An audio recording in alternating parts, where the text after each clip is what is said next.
New Orleans. We've seen our football game. And again, I can't remember. I think New Orleans lost. And I think they're playing Pittsburgh. But I guess football isn't my my favorite pastime anymore. I think flying Darkstar. No, my favorite airplane again is the TBM, a $5 million turboprop single engine, which I ended up flying quite a bit of multi-engine. Never flew a turbine jet turboprop. They're just sweet running engines. Excuse me, I got to clear my throat. And very reliable. But I was lucky that the engines, I only had one engine failure in I probably have ended up with about between 5,000 and 6,000. I stopped logging during the mail run. I was flying 80 hours a month, so I just write down the total hours per month in my logbook, and I even got where I wasn't writing that down, but I was flying between Eureka, which actually the airport which had the instrument system was at Arcata, which was north. That's where Humboldt, they call it now Cal Poly Humboldt, and they took on that name. When I went there, it was just Humboldt State. Now it's California State University at Humboldt. Now it's Cal Poly at Humboldt. But anyway, that was about 10 miles north of Eureka is where the post office was, and the maintenance was at Eureka Aero, which was the little airport right by Murray Field, it was called, just on the north side of Eureka. So I flew from Eureka, Arcata, to San Francisco with mail 6 nights a week in a de Havilland Dove. And that was a twin engine with, they had 400 horse, just under 400 horsepower engines. Interesting engine, I'm not going to get into that. And one of those engines failed.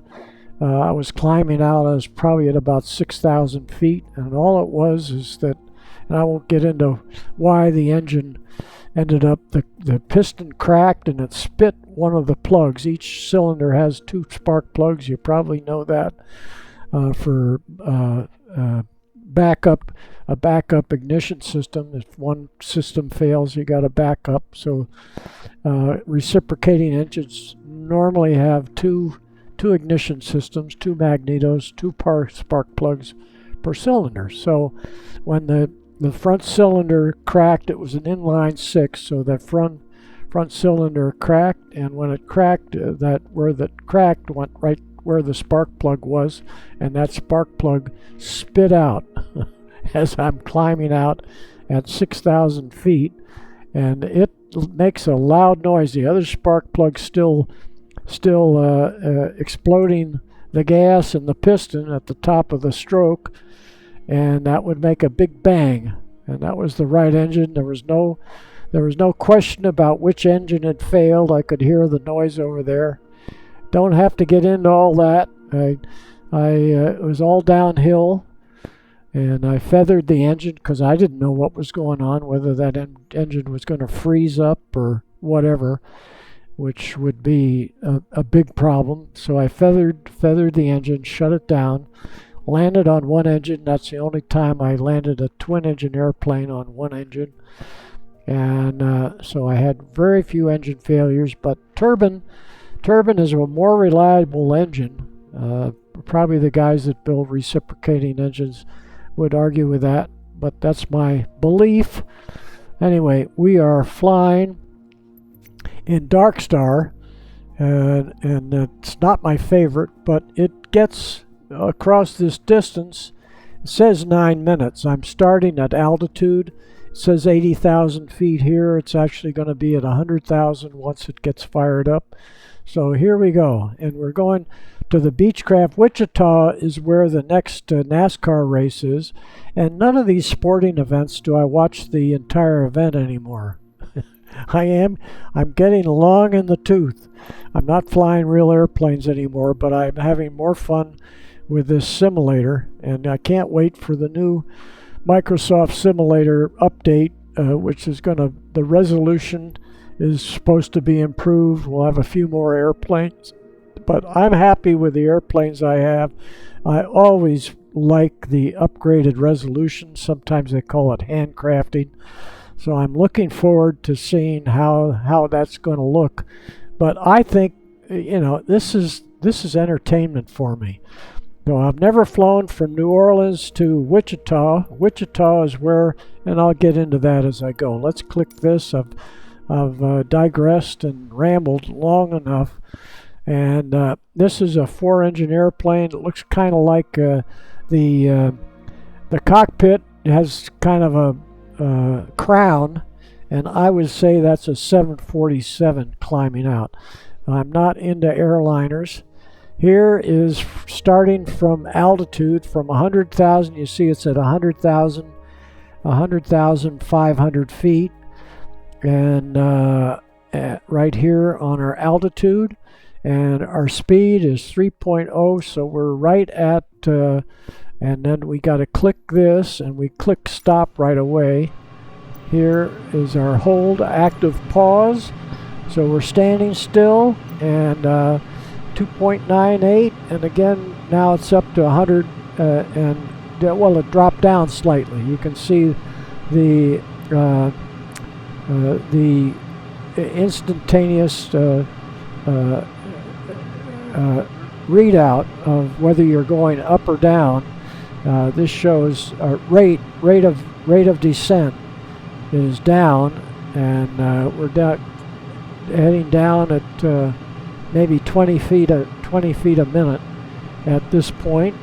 We of course aren't worrying about that. What we're looking at is our heading is going to be 3-3, so we're right on heading. The course to Wichita is right there. I'll get into why I picked Wichita. Oh, I picked it because of NASCAR, but there's other reasons that I want to go to Wichita, and it's about my history of flying. I had one other time I landed in Wichita. I'll tell you about, probably 2 times I landed, but once was in a commercial airliner. The other time I was flying, and I'll get into that. So okay, we're at 2.98. We're going to turn on. So while it's active pause, you can change things. So I'm turning on the standby of this scramjet. Those two things you have to activate, and then coming down here, we'll also put the power up to full power. For some reason, it doesn't go into afterburner. You have to click on both of those to get afterburner. You already know that, unless you're new to the channel. So now we are ready to go. Click that to get that off. That used to bother me. Doesn't bother me anymore. Okay, and then we got to see. Yeah. Okay, and we got it in evening. So let's change our look. We could look down at New Orleans at night. We could get this, which is barely visible. The night thing doesn't do it justice. So anyway, what I like to do when I'm going cross country, most airplanes don't light up when they get to their cruise speed. This thing glows in the dark when it gets up to just short of Mach 10. And what we're going to do is go to the weather, and that's where we can change the time. Put that at midday, and so we want it a little bit in the morning so it's behind us. We can do it at close to noon.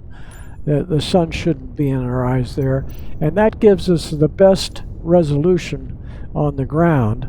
Looking at stuff here, this is the Mississippi River, and we can look down at the dome in New Orleans.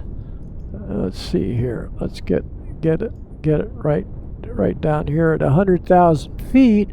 We have trouble seeing the dome, which is going to be right, should be right down in here. Actually, here, this is going to be the dome where the football was played, right in there. And there should be a little bridge, but we're too far up to see where the bridge is that goes across. It looks like, yeah, there it. You can see the on-ramp for the bridge right going across there behind the tail. Okay, so let's get in behind here. We got the scramjets on. There's the moon going down. We got a half moon. So let's get going here, and thanks for hanging in with all the talk. I think I turned everything on, and we'll watch our rate of climb over here. And when that comes on and it kicks up to speed, it'll want to start climbing. So you see the scramjets coming on, and you see some color change in here. The scramjets come into existence. I think I saw some doors close. And that's the closing of the turbojets. And the scramjet is a ramjet built for supersonic operation. And we are leaving the New Orleans way, and we're heading for Wichita, Kansas. We have a few things we fly over on the way there. And we're already up to Mach 7. 527D527. We can go in here. Houston Center on 125.75. And we can say goodbye to her. Going to 125.75, 527D527. And we won't talk, and we see Mississippi River going by there. And we cross the Mississippi at Natchez, Mississippi. Look, we're at 9.6. We're holding our altitude 98. It's hard to. It does not have a autopilot. So now we got to look down at Natchez, Mississippi, and let's see what our distance is. Our miles are 470. 470. So I think we actually got by. Yeah, 470. We should be right at Natchez, Mississippi. Should be right around in there was Natchez, where we went by the Mississippi River. Can't point out the city right there, but that's the end of that, and we're going off to the left, so possibly the city was right over there. Let's look back at the river. So we got by Natchez. It was probably off to our left slightly, because we see the course going off to our left. So we'll put it in a bank to stay on course. Now we're up to 108,000 feet. I get excited. I get excited. So the next thing is the Arkansas River, and that's going to be at 191 miles. That was at 473. So when we get down to 191 miles on the distance right here down in the right-hand corner, so we're climbing, we're up to 120,000 feet. I got to push the nose down. Keep it in a left. Yeah, we're going back on the course. I see a little angle there to get back, so we can level the wings, and we bring it. We got it descending. You can see the green line here to the right shows that we have a rate of descent, and I can never tell when this is going fast, whether we're winding down or winding up. So we're losing altitude, which is fine. We got a 9.8, Mach 9.8. We're really ripping. We're back on course, and we look at we're at 287 at 191, another 100 nautical miles. Up here we'll see the Arkansas River, and at the Arkansas River, just past there is Muskogee. And I'm not an Okie from Muskogee, and I think this right up here looks like a lake, and I think that's the Arkansas River, and just past there is Muskogee. Okay, we're back down to 100,000 feet. We can go left, but I noticed our route of flight goes right over Muskogee, So we'll watch the Arkansas River go by, and I'm an Okie from Muskogee was the name of the song. I'm going to say that's Muskogee right along in there. And Muskogee, Arkansas. So it would be the Arkansas River. So on the left side of the river is Muskogee. Okay, now the next is Tulsa at 145. So we're 168.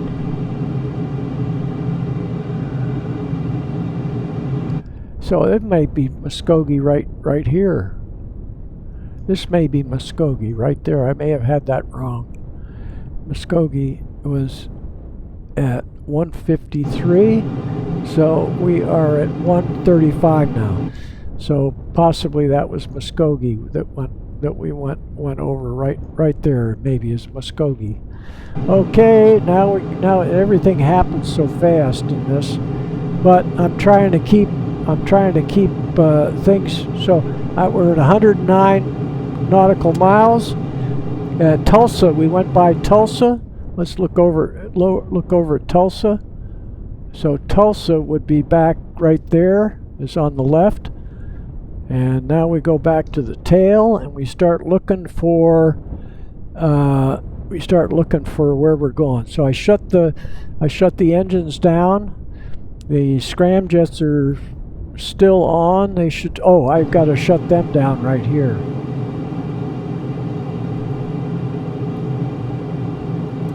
Okay, shut that down.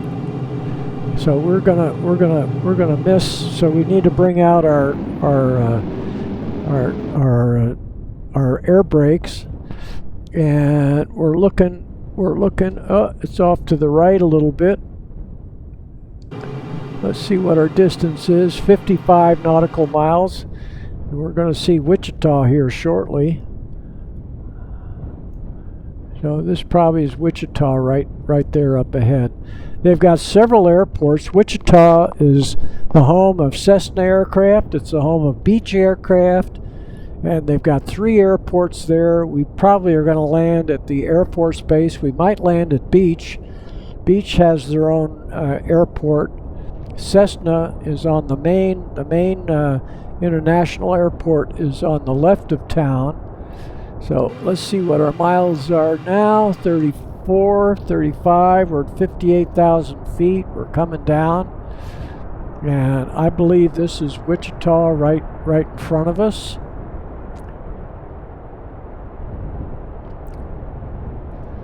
And I forgot to look up where the racetrack is, but it's pretty close to downtown.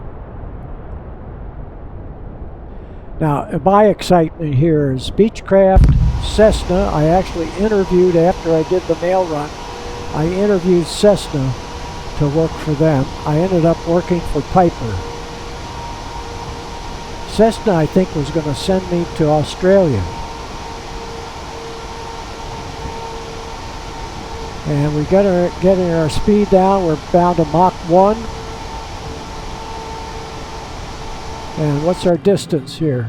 So this is working out. We got our distance is 20 nautical miles. Here we can bring our airports up with our chart.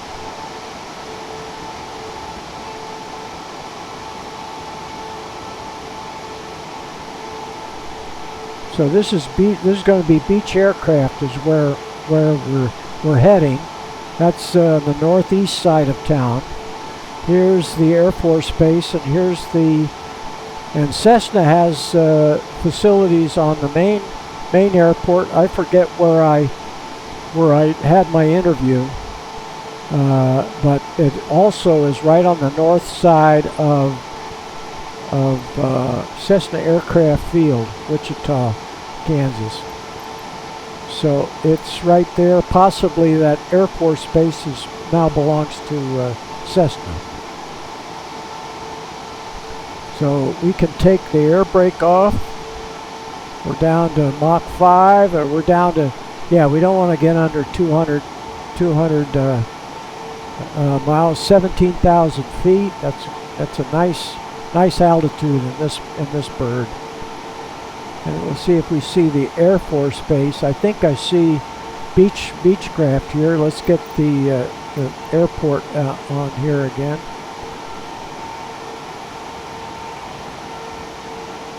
There's 20 nautical miles.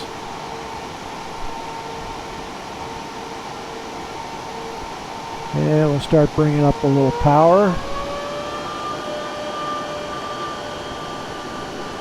And I'm not sure whether we're heading at the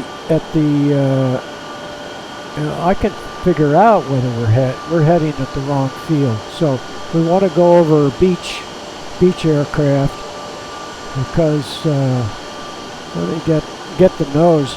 What I do at this point is that I get the nose of the airplane heading toward, and I know I picked out Beechcraft, KBEC. Probably BEC stands for Beechcraft. So this is the Air Force Base on the left.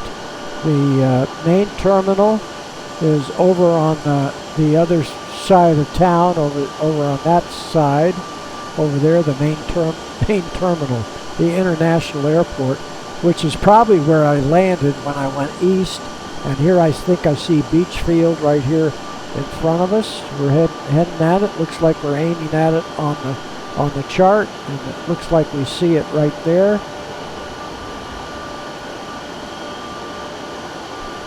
So let's try to land there. There's plenty of runway there, so we can try to let's get the gear down. So put the gear down. There's the gear. Make sure we got that down. So we'll head downwind here. That looks like a long enough runway at Beech Aircraft. We can get rid of this because we can see the runway we're landing. We'll call and get permission to land. Wichita approach 527D527 Delta 4,000 feet.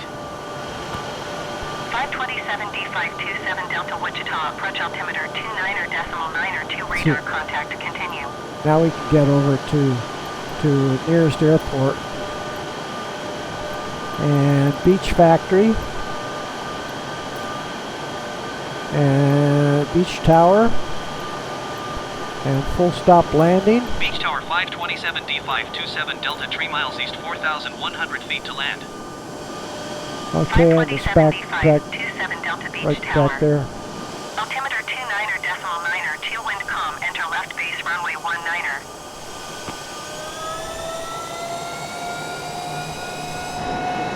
Okay, tell them okay. Landing to the south. Fly left base runway 19er 527D527 Delta. Okay, we got to see the airport. I can't see the airport. No, I can't see the airport. I see some strobes. 190 is our heading. I see it, I see it, I see it. Coming around. I think we're on target, 3,000 feet. We're a little fast. 527D527 Delta, wind calm, clear to land runway 19er. There we go. Coming around.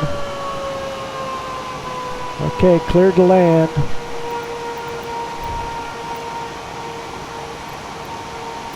Cleared to land runway 19er 527D527 Delta. Okay, 200, that's our speed. Keep it above 200.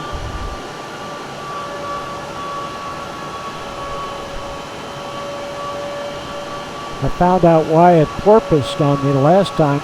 My rubber bands inside broke. It just ballooned. It just ballooned.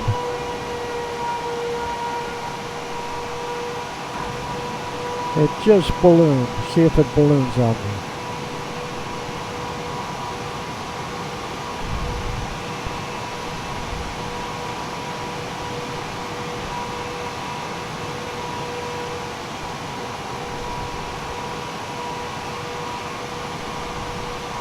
527D5, 27 Delta exit runway when able.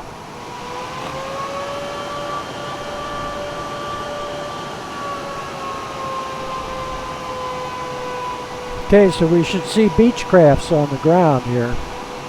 527D5, 27 Delta contact ground on 121.7. There's a guy waiting out here for us. We gotta say okay. I'm steering as fast as I can.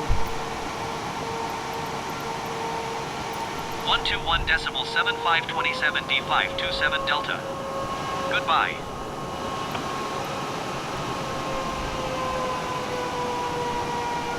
This guy trying to, usually they try to get you to run, follow somebody when you go to an airport.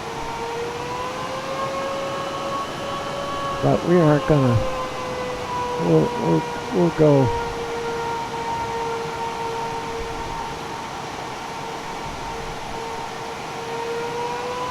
Oh, we'll take the line in this way. We'll say that, oh, it's the fuel. We always need fuel. So this is the fueling right down in here. We don't need this anymore.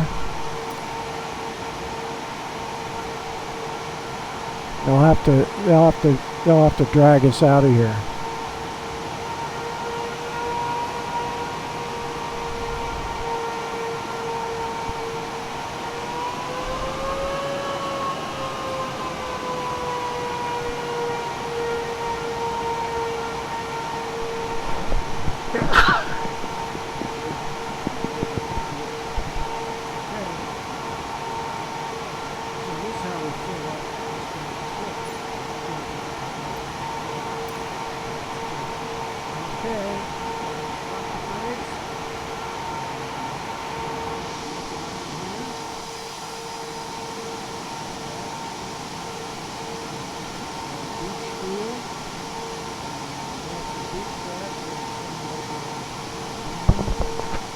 And I see that my microphone dropped down. I might have to do this again because you couldn't hear me. Yeah, probably that you're celebrating that you couldn't hear me. Okay, so we go back inside to shut down.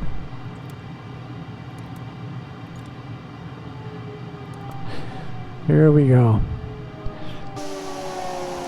Thanks for riding along. And we're going to tour the Beechcraft plant, the Cessna plant. Some of the folks are going to go to NASCAR, and people that don't like airplanes or football or want to see football, we have to go over to Kansas City. And over at Kansas City, they probably got music, and that's probably fun. That's 100 miles away. But we're here in Wichita, and Wichita, when I flew the airplane, I had my multi-engine rating. I looked at my logbook last night. I had 37 hours multi-engine time, and I flew a twin-engine Aztec with their new owner, the guy that sold us, Ron Webster. He's gone. Ron Webster sold us the de Havilland Dove from England, and the de Havilland Dove, he said, it belonged to King Hussein of Jordan. He had a 2 or 3 of these doves back in the 50s. And probably got them. This was built in 1947, was my aircraft. And so I think actually my serial number was 2 away from another where they refurbished an old Dove on YouTube, and the Dove had a serial number that was 2 numbers away from mine, and I forget what that serial number was. I can look at that right now because I have the original of it, and its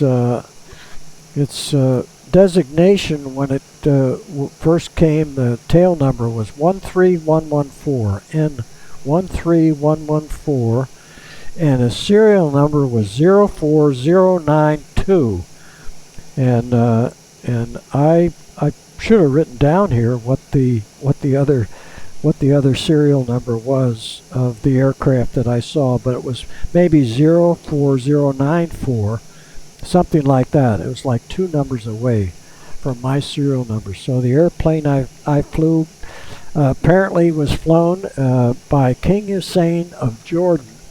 I think he's still alive today. So if you're questioning it, you have to call him up and ask him how many doves he owned. There's a twin-engine de Havilland Dove that would carry probably 10 people when it was an executive configuration, which that one was. I saw it when it would carry. It had a pilot, co-pilot, and then you had six or 8 people you could carry. But high density, there was 11 or 12 people if it was a commuter. It was possibly one of the first commuter aircraft. It had tricycle landing gear, low wings, and Gypsy Queen 70 Mark IIs had 388 horsepower each, almost 400 horsepower. They were inverted inline 6 engines, so the crankshaft was on the top, the pistons went down, and again they were inline, and it had a either supercharger or turbocharger. I think they were supercharged engines. So you'd run it. I think it cruised at about 32 inches of mercury, and that was called 0. I think you could cruise at +1, which was maybe 34 or 35 inches of manifold pressure. Was your cruise setting, and the props would be probably 2400 RPM. Okay, enough of that. But that was a time. I flew that aircraft 6 nights a week to San Francisco for a year and a half. All right, now I'm flying a mythical aircraft, the Darkstar. Hope you enjoyed the flight, and enjoy Kansas City, Wichita, Beechcraft, Cessna, and whatever you want to see while you're here in Wichita, Kansas. Bye-bye.